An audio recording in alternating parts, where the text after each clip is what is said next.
ভারতের ত্রিপুরা, কুমিল্লা ও ফেনী থেকে নেমে আসা উজানের পানির তীব্র চাপে নোয়াখালীর কোম্পানিগঞ্জের মুসাপুর রেগুলেটর ভেঙে যায়।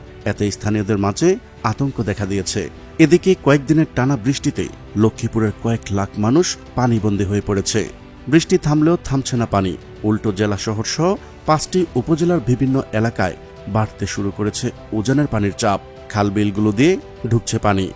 সরেজমিনে দেখা যায় জেলা সদর রায়পুর, রামগঞ্জ, রামগতি ও কমলনগর উপজেলা নিম্নাঞ্চলের বসতবাড়ি, রাস্তাঘাট তলিয়ে যাওয়ায় দিশেহারা হয়ে পড়েছেন লাখ লাখ মানুষ। জেলার 5 উপজেলার প্রায় সব ইউনিয়ন এখন পানিতে ডুবে আছে। যেদিকে চোখ যাচ্ছে শুধুই পানি আর পানি। গ্রামের পর গ্রাম, মাঠের পর মাঠ পানিতে ডুবে আছে।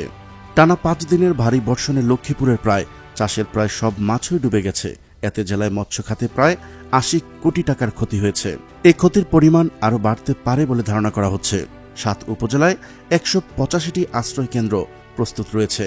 স্থানীয়রা জানান, সর্বত্রই এখন জলাবদ্ধতা। খালবিল দিয়ে ভারত থেকে নির্গত পানি জেলায় ঢুকতে শুরু করেছে। গত 21-22 দিন টানা বৃষ্টিপাতে বাড়িঘর হাঁটু সমান পানিতে ডুবে আছে। শুক্র থেকে শনিবার সকাল পর্যন্ত তেমন কোনো বৃষ্টি হয়নি, কিন্তু উল্টো জোয়ারের পানি বেড়েছে।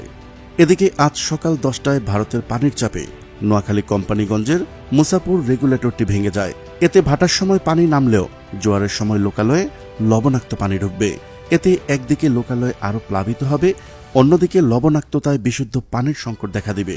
আশ্রয়ের জন্য স্থানীয় হাজারো মানুষ আশ্রয় কেন্দ্রের দিকে ছুটছে। এতে ফেনীসহ আশেপাশের এলাকায় আতঙ্ক ছড়িয়ে পড়েছে। প্রিয় দর্শক, আজ এই পর্যন্তই।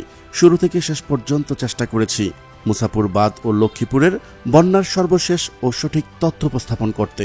কোথাও কোনো তথ্যগত ভুল কিংবা আপনার পরামর্শ থেকে থাকলে তা কমেন্ট করে জানাতে পারেন। আবারও দেখা হচ্ছে নতুন কোনো বিষয় নিয়ে। ততদিন পর্যন্ত মহান আল্লাহ তাআলা সবাইকে ভালো রাখুক, সুস্থ রাখুক। আল্লাহ হাফেজ।